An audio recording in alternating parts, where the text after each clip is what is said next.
All right, Rosh Chodesh Sameach. And I know there's only 3 of you out there, but you got to be louder. Rosh Chodesh Sameach. Now, since the 2 of you are on the praise team, next time I want it in harmony. Okay, no, I'm kidding. All right. Well, welcome to Rosh Chodesh Aviv. This is exciting because obviously this is the month that starts off the feast calendar. And so Passover is just around the corner. And so tonight is Rosh Chodesh Aviv. And so we're going to go ahead and have that service here. I hope everyone is doing as well as they can under the circumstances of quarantining and self-imposed lockdowns and imposed lockdowns and everything else that's going on. But time is still moving. And it is Rosh Chodesh Aviv, the new moon of the month of Aviv.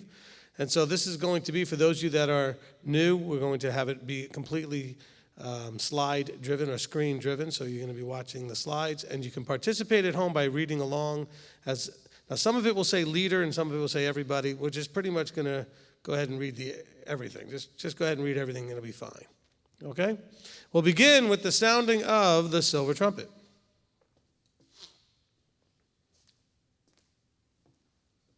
And please rise for that.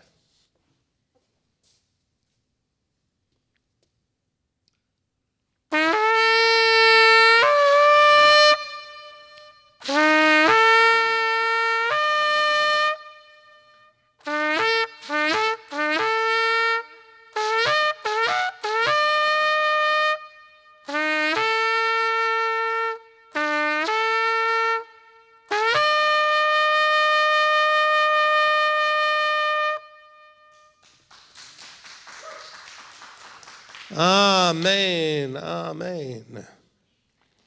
Okay, I'm going to wait for the slides, and we're just going to follow along the slides. All right, so from Psalm 51, verse 15, together. Yahweh sifatai tiftach ufi yagid tehilatecha. Yahweh, open my lips that my mouth declare your praise. May the expressions of my mouth and the thoughts of my heart find favor before you, Yahweh, my rock and my redeemer. Also in the day of your gladness and in your appointed times and in the beginning of your months, you shall blow with the trumpets over your burnt offerings and over the sacrifices of your peace offerings, that they may be to you for a memorial before your Elohim. I am Yahweh, your Elohim. Kedushat Levanah, together. O Yahweh, our Elohim, and Elohim of our fathers, make this coming month one of good and blessing. Grant us long life, a life of peace, of good, of blessing, of sustenance, of vigor. A life marked by a reverence for you and a dread of sin. A life free from shame and reproach. A life of prosperity and honor. A life in which the love of the living Torah and the fear of Elohim animates us. A life in which our heartfelt desires are fulfilled for good. In the name of Yeshua HaMashiach, Amen. He who performed miracles for our fathers and liberated them from slavery to freedom, may he quickly liberate us and gather our exiles from the 4 corners of the earth, and let us say, Amen. So this is the only part I'll read myself. The new moon of the month of Aviv is today. May it prove to be good and fruitful for all 12 tribes of Yisrael. I'll just read this too. May the set apart one, blessed be he, grant this Rosh Chodesh to us and to all his people, for life and peace, for gladness and joy, for deliverance and consolation, and let us say, Amen. Together, blessed, praised, glorified, honored, and exalted be the name of the King of Kings, the set apart one. Blessed be he, who is the first and the last, and beside him there is no Elohim. Extol him in the heavens, Yahweh is his name. Rejoice before his face, his name is honored beyond all blessing and praise. Blessed be his name, whose glorious kingdom is forever. Let the name of Yahweh be blessed forever and ever. From Isaiah 66, verses 22 and 23, together, for as the new heavens and the new earth that I make stand before me, declares Yahweh, so your seed and your name shall stand. And it shall be that from Rosh Chodesh to Rosh Chodesh, and from Shabbat to Shabbat, all flesh shall come to worship before me, declares Yahweh. Amen. Amen. All right, you may be seated. So I told you these services don't go very long as far as the service part, but then I have time to speak. And just a reminder for those of you that are watching, at this point, we are going to go a few more minutes here. I'll say a few things, and then we'll be turning this particular stream off, and then at 8:30, in about 25 minutes, 20 minutes or so, we'll be starting a second stream that will be for the Passover Haggadah tutorial. Okay, I don't remember how we worded it. What was the title you put on that, Marty? Do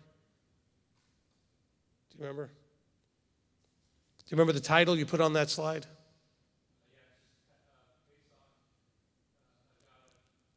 Okay, yeah, Passover or Pesach Haggadah tutorial. Okay, so that will start at 8:30.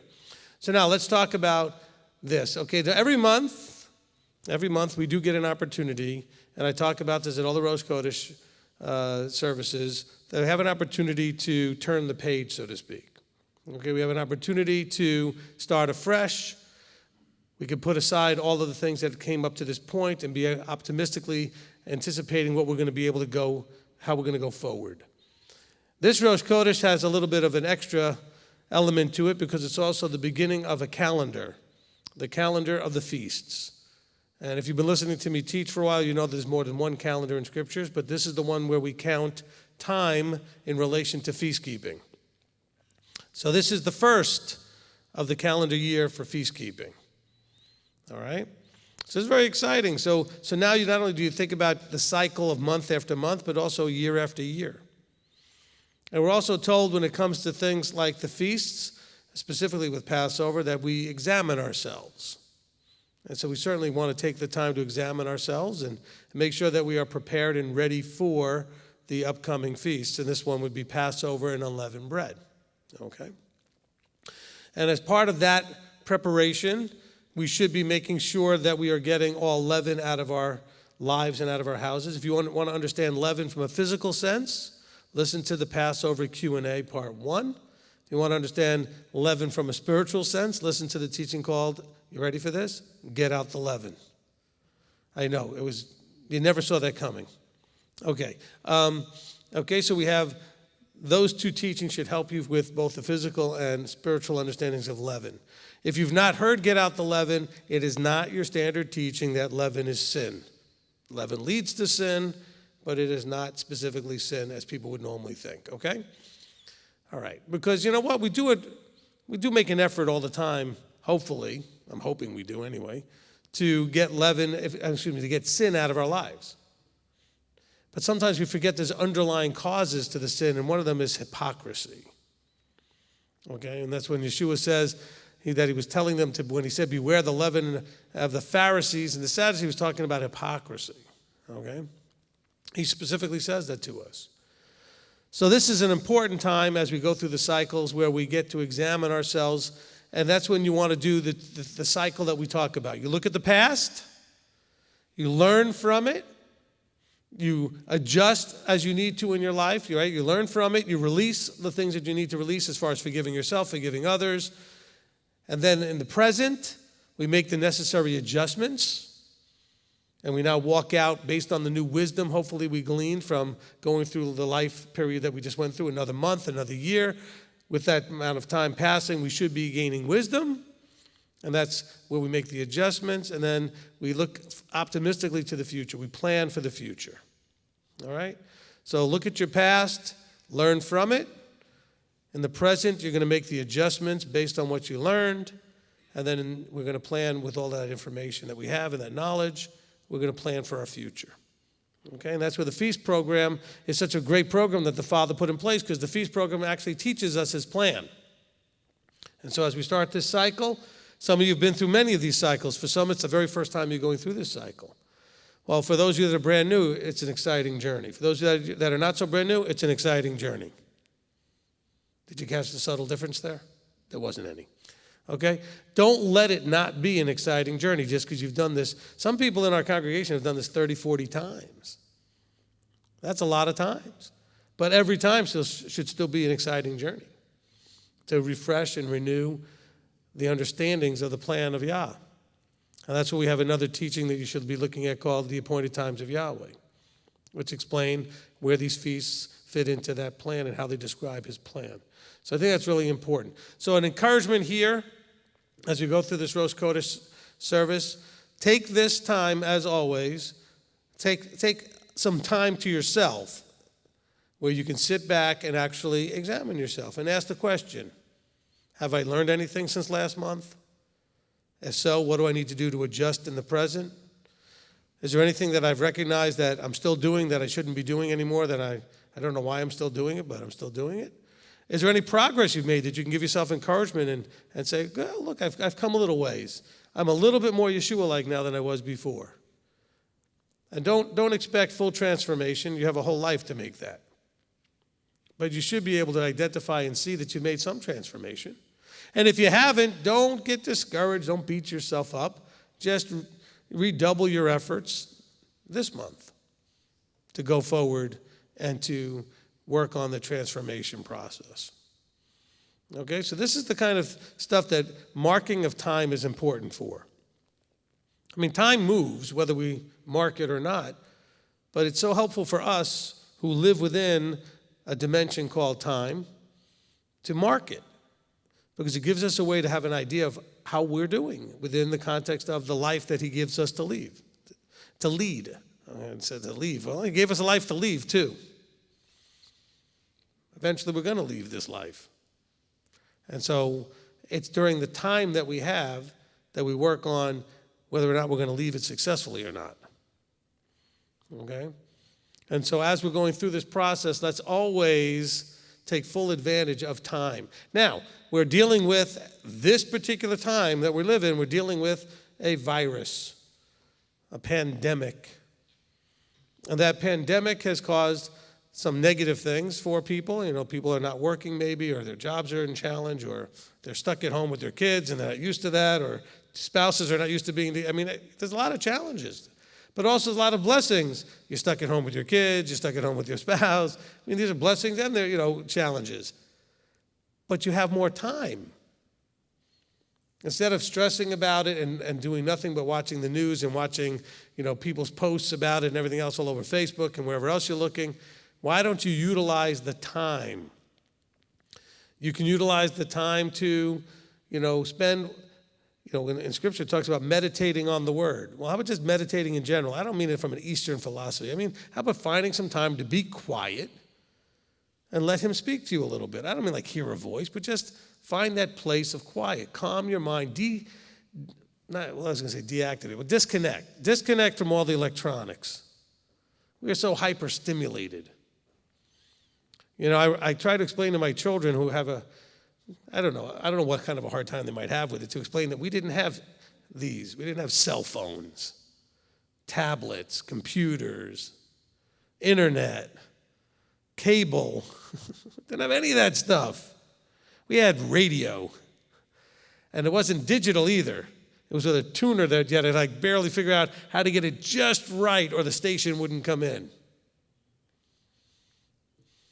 We had people standing next to the TV and telling them, don't move, the picture just got perfect. And that always would happen when you had your back to the TV and they wouldn't want you to turn around, so now you don't get to see. And you didn't have to touch anything either. Just walking near it would create enough of an energy field to make the TV stay right there. But now I can't see it. Meanwhile, everybody's worried about if they got, 4K or whatever the next level of TV is, and 1080p is not even, that's like old already, 1080p, And here we were anybody remember adjusting the vertical hold on your TV? Our kids would never know how much fun that was. Children, just so you know, that's when the TV screen would scroll and move up, and it wouldn't stay right where you wanted it to. The fun that they missed out on, and going outside and doing dangerous, unheard of things with your bicycles and your skateboards and roller skates, and finding anything and everything to jump off of, jump over and into, without helmets, without knee pads, without any equipment. 6 kids piled in the back of the Woody station wagon, no belts, smashing into each other. making abrupt stops and sharp turns a lot more fun? I'll tell you what, if you were on the inside of that turn and getting slammed by the person coming from the other side of the car, and if it was your sibling and they knew it was coming and they were ready for it and had their shoulder braced, ready to give it to you real good with an elbow, those are the days. Hey, you hungry? How about for a sandwich? Crush them between two people. Not with seatbelts and everything. Nobody moves. And so we live in a different time now. And like I taught on Shabbat, if you haven't watched the Shabbat teaching, you need to watch the Shabbat teaching. I taught on Shabbat. The world as we know it has changed. Okay? This coronavirus thing has gotten people to do stuff they've never done before. The world has never reacted this way to anything before. I don't know if it's justified or not. It's not really relevant. The point is it happened. The world has responded. The world has changed. Don't be surprised now if this becomes a new way that the world responds to the next one. Because we've had several of them in the last 10 years or so. We've had H1N1 and SARS, and the world didn't react this way. Well, guess what? There'll be another one. And when that next one comes, oh yeah, they're going to lock this down so quick. See, this took a while to lock down. It won't happen next time. Next time it'll just shut down. As soon as word gets out, everybody will shut down. Airlines will shut down. Travel will shut down. Everything will shut down. So the world's changed. So take time to disconnect and unplug from the world and get yourself grounded more with the Creator, because after all, that's the real world. This is the practice world. You want to make sure you're strongly connected to reality, and the reality is in the heavens above with the Creator. Okay, this is a giant delusion, but it's a place for us to learn and train for reality. Okay? And the more we actually live within the reality of this world, then and see it clearly, instead of being as, many of you remember being at the point where you had your delusion bubble popped. So the more you can see this world for what it really is, the more close you are being ready and prepared for the real world that's coming from above. But you have to be able to see this world for what it is, and you have to be in a place when you see it where you're not afraid. A lot of fear happening out there right now. A lot of anxiety. The people of Yah should have no fear. Within the body of Yah, there should be no anxiety. We should be anxious for nothing. We should have the peace that goes beyond understanding, the shalom, that people will look at you and go, this is one of those perfect times. We talked about this for years, and we haven't had really a situation yet for it. Now we have one. I've said in the Fear of Yah teaching, I said, look, at some point, people should be looking at you going, why aren't you freaking out like everybody else? And then you can say, because I have a hope, because I understand my Creator and I have a relationship, and from that relationship, I have peace. Well, tell me more about that. Maybe they'll say, who knows? Maybe they'll just look at you like you're nuts. Probably the second one. But that's okay. He still has to open their eyes anyway. But we're supposed to be, as his people, the ones that everybody looks over at and says, why is it that you have what you have and the rest of us are going crazy? But if you're acting just like everybody else, where's the separation? Where's the distinction? So a lot of it is emotional. He gave you this, the spirit of a sound mind. Of course, some of you didn't receive that spirit of a sound mind. I don't mean like from a Christian way of saying receiving the spirit. It's like somehow you just decided, no, I think I'd rather just freak out the whole time and be anxious and insecure. You can keep the sound mind thing. He said, didn't give you the spirit of fear. You believe in Yeshua, you believe in the Father, you believe in the covenant and all this stuff. Why should you be worried about anything? All of a sudden, I'm like sounding like Alfred E. Newman. What, me worry? Some of you are like, who? Go look him up. Okay? Rick is laughing. He remembers. All right? Oh, we'll go back instead to the song, Don't Worry, Be Happy. Give you a song reference. All right? But we have to understand that it's not just a disregard for what's going on. We're not acting like fools and just disregarding what's going on. We trust that what's going on is under control. Not government control and people control and whatever conspiracy. No, under real control. The Father of the universe, the creator of all things, is in control, which means that this somehow is serving his purposes by him allowing it. Okay? He's allowed it because it will serve a purpose. Can we see the purpose at this point? Not really. We can guess, it doesn't matter. We know these things mostly in 20/20 hindsight. That's why he gives us the word written, as Paul says, for our examples. So we can look back and go, oh, I can see why those things were allowed to happen. The people at the time couldn't see it. When they went into Egypt and then they ended up slaves, could they see that there was a purpose to that? No.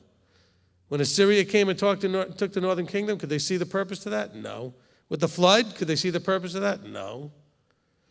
When all these things are happening at the time, you can't see it. But we looking back can see his hand in everything, can't we? Well, this is just one of those things that's happening. It's going to serve his purpose in some manner. And so we have peace.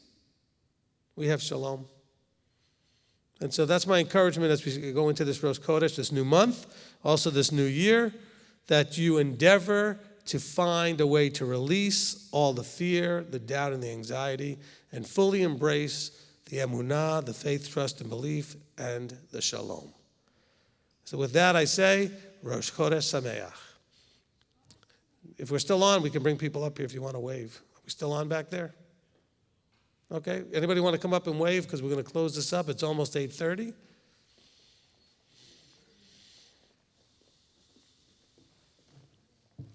Maintain your 6 feet distancing. I'm kidding. Well, I'm less than 6 feet from you most of the time. You can get up here. Okay. You did that on purpose. All right. On 3, we're going to wish everybody a Rosh Chodesh Sameach. Okay, here we go. You want to go ahead and mute that? 1.